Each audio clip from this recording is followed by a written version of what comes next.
የዛሬውን ሐሳቤን በአንድ ታሪክ እጀምራለሁ። በአንድ ዘመን ላይ የሚኖሩ እናትና አባቶች ነበሩ እና እነዚህ ሰዎች ከተጋቡ በኋላ በአካባቢያቸው ላይ ቅርብ ሙሽሮች እንደመሆናቸው መጠን ልጅን ሲወልዱ በአጋጣሚ በውልደት ምክንያት ሚስት ትሞታለች። ሚስት ሞታ ልክ ልጁ ከተወለደ ከጥቂት ጊዜ በኋላ ደግሞ አባት ይሞታል። በአካባቢው ላይ ይህ ልጅ እስኪያድግ ድረስ እየተሰደበ ገፊ፣ ወላጆቹን የገደለ፣ በዛ አካባቢ ደግሞ ወላጆች ሲሞቱ ከልጅ ጋር በተገናኘ እንደዚህ አይነት ነገር ማድረግ የሚወዱ አካባቢው ላይ ያሉ ሰዎች ነው። ይህ ልጅ የጉልበት ስራዎችን እየሰራ ህይወቱን ለማሸነፍ ይሯሯታል። እንደምንም ብሎ ይህንን ስም ይዞ አንተ ባትወለድ ኖሮ እናትና አባት አይሞቱም ነበር፣ በሰላም እየኖሩ የነበሩ እንዴት ደስ የሚሉ ጥንዶች ነበሩ። አንተ ከተወለድክ በኋላ እናትም አባትም ሞቱ እያሉ ይህን ልጅ አይምሮውን እለት ዕለት አይምሮውን ይጎዱት ነበር። የሚገባውን ስራ ሰርቶ እንኳን የሚገባውን ክፍያ አይከፍሉትም ነበር። በጣም እያዘነ እየተበሳጨ የተጠጋበት ቤት የሚኖርበት ቤት እየገባ ያድራል። ሁል ጊዜ በሚሰጠው ብር 4 ቂጣዎችን እየጋገረ ራቱን በልቶ ይተኛል። ከዕለታት በአንድ ቀን ግን በህይወቱ እንደዚህ እየተመላለሰበት አለመለወጡ፣ በሰዎች እንደዚህ መሰደቡ፣ የተሻለ ገንዘብን ቢያገኝ ደግሞ ከዛ አካባቢ ርቆ የራሱን ህይወት መኖር የሚችልበት ሀሳብ ሁልጊዜ በህይወቱ ውስጥ ያስጨንቀው ነበር እና ሁልጊዜ ቤተሰብ አንተን በመውለዳቸውን የሞቱት፣ አንተ የሙት ልጅ፣ አንተ እንደዚህ እያሉ የማይገባ ንግግርን ይናገሩት ነበር። በአግባቡ እንኳን የሰራበትን ደሞዝ አይከፍሉትም ነበር። የጉልበት ስራዎችን ብዙ ስራዎችን ያሰሩት ነበር። ሰርቶ ከጨረሰ በኋላ እንኳን በአግባቡ አይከፍሉትም ነበር። ያገኛትን ጥቂት ሳንቲም ግን ማታ ማታ ብዙ ጠግቦ ባይበላም 4 ቂጣዎችን እየጋገረ ግን እየበላ ያድር ነበር። ከዕለታት በአንዱ ቀን ግን 4 ቂጣ እየጋገረ አንዱ ቂጣ ይሰወርበት ነበር። ቀኑ ይደጋገምበት ጀመር። አንድ ቀን ግን በትኩረት ጠብቆ ሲያይ አንድ አይጥ አንዱን ቂጣ ይዛ ወደ ጉድጓዷ ስትገባ ያያታል። እንደምንም ተከታትሎ ሊገላት ይልና ሲያት ልጆች አሏት፣ ይተዋታል። ግን እዛ አይጧ ጉድጓድ መግቢያ ጋር ግን አንድ ወረቀትን ያገኝና ያንን ወረቀት አንስቶ ዝም ብሎ በሚተኛበት አካባቢ ላይ አድርጎት ይተኛል። ከዛ ድጋሚ ያ ወረቀት ወደ አይምሮ ይመጣበትና እስቲ ሊየው ብሎ ያንን ወረቀት ያየዋል። ያንን ወረቀት ሲያየው ምን ይላል ወረቀቱ? በዚህ አካባቢ ላይ በተራራው ላይ የሚኖሩ ትልቅ አዋቂ የሚባሉ ጠቢብ የሚባሉ አባት እንደሚኖሩና እሳቸው ጋር ቢሄድ ህይወቱ መስተካከል እንደሚችል የሚል ጽሑፍ የተጻፈበት ብጣሽ ወረቀት ነበር። በጣም ተገርሞ ተመልሶ ይተኛል። ከዛ ነገ በማግስቱ ሲነሳ ከእንቅልፉ ጓደኛው ጋር ይሄድና በእንደዚህ የሚል ነገር አገኘው። ከቤታችን ግድግዳ ላይ እንግዲህ ጋዜጣው ተገንጥሎ ወድቆ ይሆን ምን ብሎ ይሆን አላውቅም፣ ብቻ ግን እንደዚህ የሚል ነገር አገኘው። ይህንን ነገር ታውቃለህ ወይ? እኛ አካባቢ ላይ የሚኖሩ ተራራው ላይ የሚኖሩ አዋቂ ጥበበኛ የሚባሉ ሰው እንዳሉ ሲል፣ እኔም እኮ ከአንድም 2 ጊዜ ከቤተሰቦች ጋር ሄጄ አውቃለሁ። እሳቸው ጋር ሄዶ ያልተፈታለት፣ እሳቸው ጋር ሄዶ ምንም ነገር ያልሆነለት ሰው የለም። በጣም ጠቢብ የሚባለው አዋቂ የሚባሉ ሰው ናቸው እና እሳቸው ጋር ብትሄድ አሁን የምትፈልጋቸው በህይወትህ ላይ ጥያቄ የሆኑብህ ነገሮች እንዳለ ሊመለሱልህ ይችላሉ ይላል። በጣም ጓግቶ ይህ ልጅ በህይወቱ ምንም ነገር የለውም፣ በቤተሰብ ደስተኛ አይደለም፣ ቤተሰብ የለውም፣ በሚኖረው ኑሮ መደሰት አይችልም፣ በሚሰራው ስራ እንኳን መደሰት እንዳይችል የሚሰራውን ያክል እንኳን አይከፍሉትም፣ የሚበላው ምግብ ከሚሰራው ስራ ጋር አይመጣጠንም፣ ያለችውን ነገር ግን በልቶ ይተኛ ነበር። በማግስቱ ተነስቶ ወደዛ ቦታ መሄድ እንዳሰበ ለጓደኛው ነግሮት መልካም መንገድ ብሎ ይሸኘዋል። በጣም ብዙ መንገዶችን ከተጓዘ በኋላ አንድ በጫካ ውስጥ እጅግ በጣም የሚያምር እጅግ ግዙፍ የሆነ ቤት ያገኛል። እዛ ቤት ውስጥ ሰዎቹን አንኳኩቶ እንዲያሳድሩት ይጠይቃቸዋል። ከዛ የቤቱ ባለቤት እጅግ መልከ መልካምና ሴት ነበረችና ለጠባቂዎቹ ይግባ ችግር የለውም ምን ሆኖ ነው ትላቸዋለች። አይ መሽቶብኝ ነው አሳድሩኝ እያለ ነው። ምንም ችግር የለውም ይግባ ትላለች።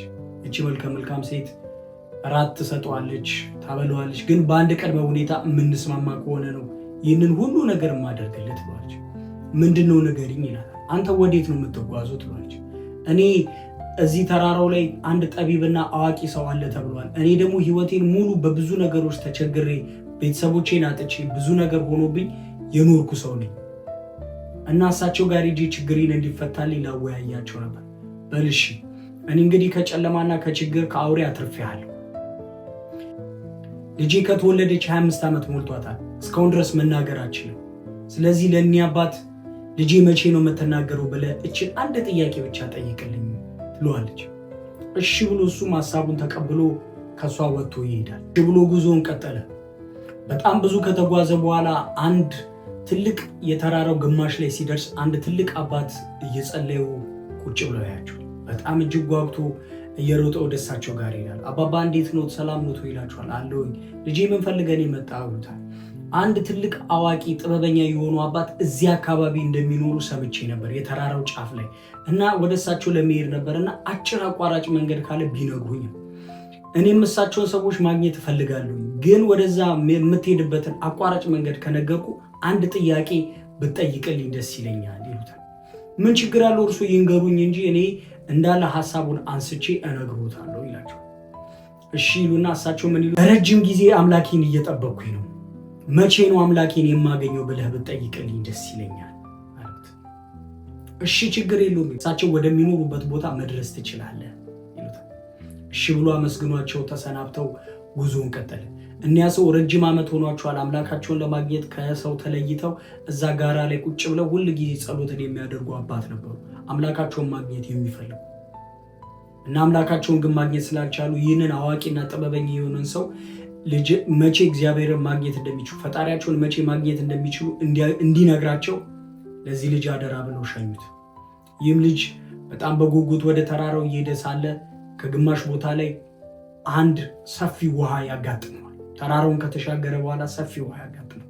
እንዴት ያንን ውሃ ማለፍ እንደሚችል እያሰበ ባለበት ሰዓት ላይ አንድ ኤሊ ታናግረዋለች። በጣም ደንግጦ ኤሊ እንዴት ታዋራኛለች ብሎ ምንድን ነው ሲላት፣ ውሃውን ማሻገር ነው ያሻግርሃለሁ፣ ግን አንድ ጥያቄ የምታደርስልኝ ከሆነ ነው ትለዋለች። ምንም ችግር የለውም አንቺ አሻግሪኝ እንጂ እኔ የምትፈልጊውን ነገር ሄጄ እጠይቅልሻለሁ ይላታል። እሺ ካሻገረችው በኋላ በል እንዲህ ብለህ ጠይቅልኝ፣ እኔ እንደ ንስር ፈጥኜ የምበረው እንደ ንስር ተወንጫፊ መሆን በክንፍ መብረር ፈጣን መሆን እፈልጋለሁ። 500 ዓመት ኖርኩኝ፣ ግን እስካሁን ድረስ መራመድ አልቻልኩም። እላዬ ካሉ ድንጋይ እየተነሳ መንቀሳቀስ አልቻልኩም። መቼ መብረር እንደምችል ጠይቅልኝ ትለዋለች። ምንም ችግር የለውም ብሎ የእነዚህን የሶስት ሰዎች ሀሳብ ይዞ መንገዱን ይቀጥላል። ትንሽ ከተጓዘ በኋላ ያንን የተባለውን ጠቢብ ሰው አገኘ። ግን በጣም ብዙ ሰዎች አሉ። ግን ችግሩ ምን ሆነ? ጥያቄ መጠየቅ የሚቻለው 3 ጥያቄ ብቻ። ይህ ልጅ በህይወቱ ዘመን ሁሉ ደስተኛ ሆኖ በወላጅ እጅ አላደገም። በሚኖርበት አካባቢ አንተ በመወለድ ነው ቤተሰቦች የሞቱት። ከእንደገና ደግሞ የሚሰራበትን ነገር በቂ ክፍያ ሳይከፍሉት የሚበላው ምግብ የተቸገረ ልጅ ጥያቄውን ለመጠየቅ ጓጉቶ በደረሰበት ሰዓት ላይ ግን የአዋቂ 3 ጥያቄ ብቻ ነው መጠየቅ የምችለው ብሎ ተናገረ። ይህ ልጅ በጣም አዘነ። 3ቱም ሰዎች በህይወቱ ላይ ትልቅ ነገር አድርገውለታል። የማናቸውን ጥያቄ ትቶ የማናቸውን ጥያቄ ማስቀደም እንዳለበት አሰበ፣ አወጣ፣ አወረደ። በጣም ተጨነቀ። በመጨረሻም በቃ የኔ ጥያቄ ልተውና የነዚህ 3 ሰዎች በህይወቴ ላይ ስመጣ በመንገዴ ላይ እዚህ ቦታ ላይ ቢያንስ ደርሼ እንኳን እሳቸው ማግኘት እንድችል ምክንያት ሆኖኛል። እስካሁን ድረስ በእኔ የሚደሰት የለም። ከኔ ጋር አብሮ ሊያወራ ሊጫወት እንኳን የሚፈልግ ሰው አልነበረም። እነዚህ ሰዎች ግን አቅርበው ቤቷ አሳድረኝ፣ የምበለውን ምግብ ሰታኝ፣ መንገድ ላይ እንዳልራብ ምግብ ቋጥራልኝ ሸኘችኝ። እኒህም ደግሞ አባት ረጅም ጊዜ አምላካቸውን ለማግኘት በዛ ተራራ ላይ ቁጭ ብለው ተለይተው ከአካባቢው ከቦታው ብለዋል። የኔን አባት ጥያቄ ይዤ ሄጄ ባልመለስ ፈጣሪ የሚቀር አይለኝም። ያም ኤሊ 500 ዓመት ያንን ድንጋይ ተሸክሞ ቁጭ ብሏል። ይህንን ጥያቄ ባልጠይቅለት በህይወቱ እጅግ ይጎዳል። እኔ ግን ኦልሬዲ ስለኔ አንድ ነገር ብቻ ነው የማወራው። ስለዚህ የኔ ሐሳብ ይቀርና የእነሱን ሐሳብ እጠይቃለሁ ብሎ ወደ አዋቂው ጋር ገባ። ይህ ጠቢብን ሰው እንዲህ ብሎ ጠየቀው። አንዲት መልካም ሴት አጋጥማኝ ነበር። ልጄ መናገር የምትችለው 25 ዓመት ሞልቷታል፣ መቼ ነው መናገር የምትችለው ብላ ጠይቃለች ሲሉት፣ ልጅሽ ያገባች ቀን ማውራት ትጀምራለች በላት። ሁለተኛው ደግሞ ረጅም ዓመት ፈጣሪያቸው ማግኘት የሚፈልጉ አባት በተራራው ላይ ቁጭ ብለው ፈጣሪያቸውን ለማግኘት ረጅም ጊዜ ሆኗቸዋል። በለሳቸው ደግሞ እንደዚህ ብለ መጣል ያለበትን ነገር የሚጥሉ ከሆነ ፈጣሪዎትን ያገኛሉ። ምንድነው እሱ ሲል እሱን እሳቸው ያውቁታል። እንደዚህ ብቻ ብለህ ንገራቸው።